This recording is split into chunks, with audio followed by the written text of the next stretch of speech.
Hello and welcome to this Kali Fundamentals lesson. I'm very excited to be here with you today.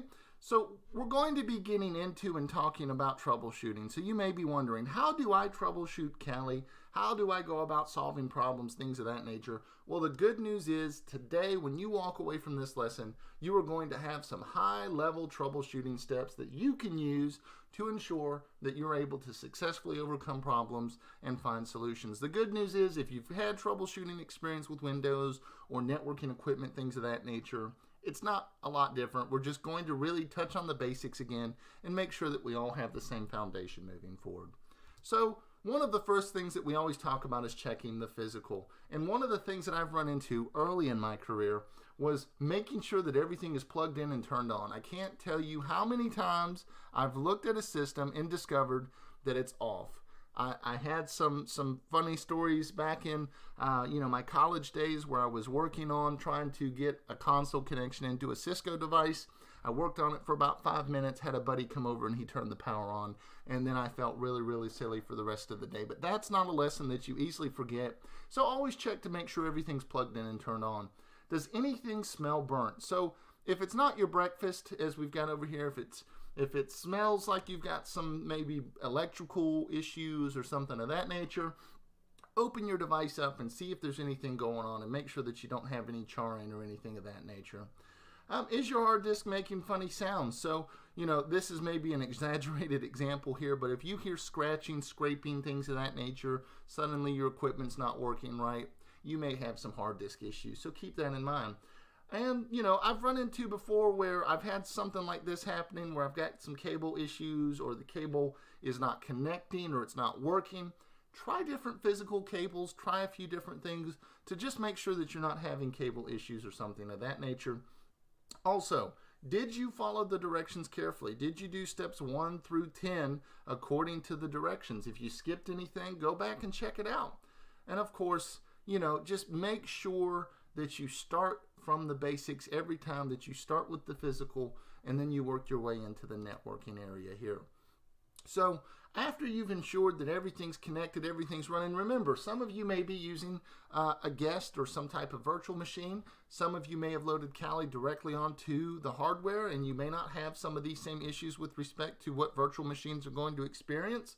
But if you're having network issues or connectivity issues and the physical is obviously not the problem, make sure that you check your network adapter settings in whatever hypervisor that you're using. A lot of times, what I like to do is if I'm testing tools or something of that nature, I'll do a host-only connection. But in that instance, I shouldn't be able to get out to the internet or do anything of that nature. So make sure that if you need to, that you have your settings, set accordingly. And then do a couple checks. Can you ping the Google DNS server? Can you ping the IP addresses that should be pingable on the internet, like 8.8.8.8 here? Can you ping Google by name? So those are some things that if you can ping the actual IP address, but you can't ping the actual name of a system, then you may have some DNS issues. If you can't ping your gateway address, which we put up here, so when you do an IP config or an if config on a system and you get a gateway address, if you can't ping that, maybe there's a problem there. So remember, be systematic in the way that you're looking at network issues and connectivity issues. Take it one thing at a time and, don't let it get on your nerves or cause any stress on your part there. So once we check those areas, if it's specific to an application or service, there's a couple steps that we can take there. So if you want to look at a specific service, like in this case, we look at Apache 2, you can use the service name here, and then status. And that'll give you the status of the system, or the service. It'll tell you whether or not it's running. As you can see here, we did a start on that, and then we ran service Apache 2 status again, and then we can see that it's active and working. So, you can do that. If you want to check everything at once, like we've got over here, then you can do a service, and then this 2 dashes there, status all, and that'll give you a running list of everything that's currently on or off. So the plus here means that it's on, minus means that it's not. So if you're trying to do something and it's got a service related to it and you come in and you see that minus is there, you may want to try starting that. Now, sometimes what can happen is that you may have services that want to use the same port. So you can use netstat and then the switch here -np LNT, and what that does is it'll show you the services and the running ports and everything like that. If you were running Apache 2 and it's on port 80, and then for some reason you try to use a different web service or something of that nature, and it needs to run on port 80 and there's a conflict, you may need to change the listening port in the configuration file to make sure that that works together with Apache 2 or something like that.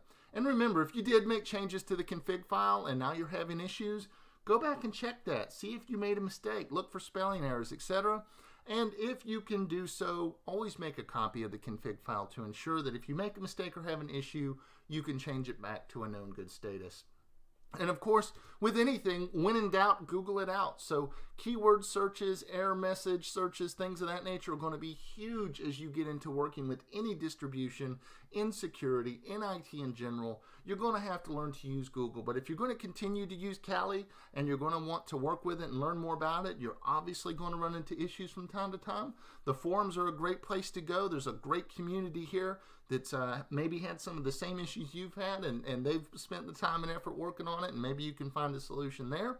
And then, try to use some keyword searches in, your Google searches. So if you know it's not a network issue, maybe you can, take away the word network when you're searching for terms or something like that in advanced search. Or maybe if you're looking to find things that only include network, then maybe you ensure that it always has the word network or something of that nature. So Google's your best friend when it comes to troubleshooting, or any search engine of choice, to be honest with you. But make sure that you're patient.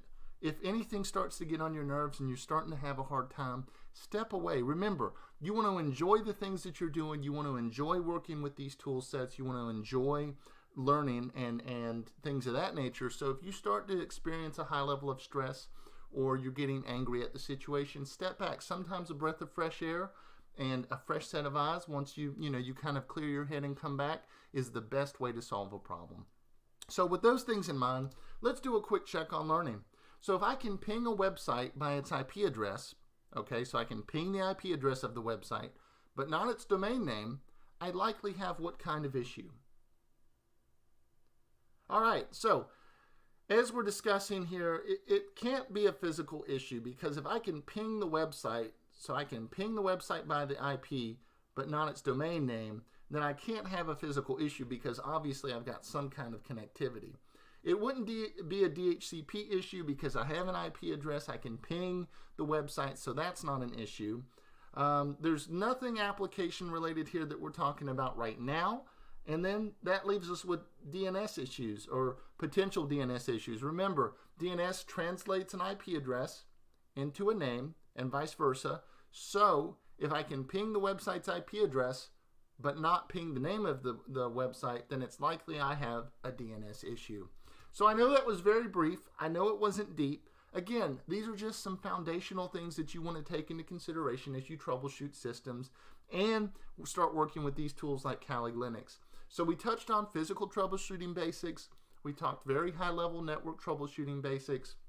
And we looked at a few things that you can do with respect to service and port status checks. And the reason we wanted to stay high level here today is because there are so many different things you can run into, so many things that you could see as you're working with these tool sets, that it's almost impossible to teach you how to troubleshoot all of those things. And so take these fundamentals, take these core practices with you as you're working on these tools, as you're learning these systems, and make those kind of your starting points as you're doing your troubleshooting. So I want to thank you for your time today, and I will look forward to seeing you again soon.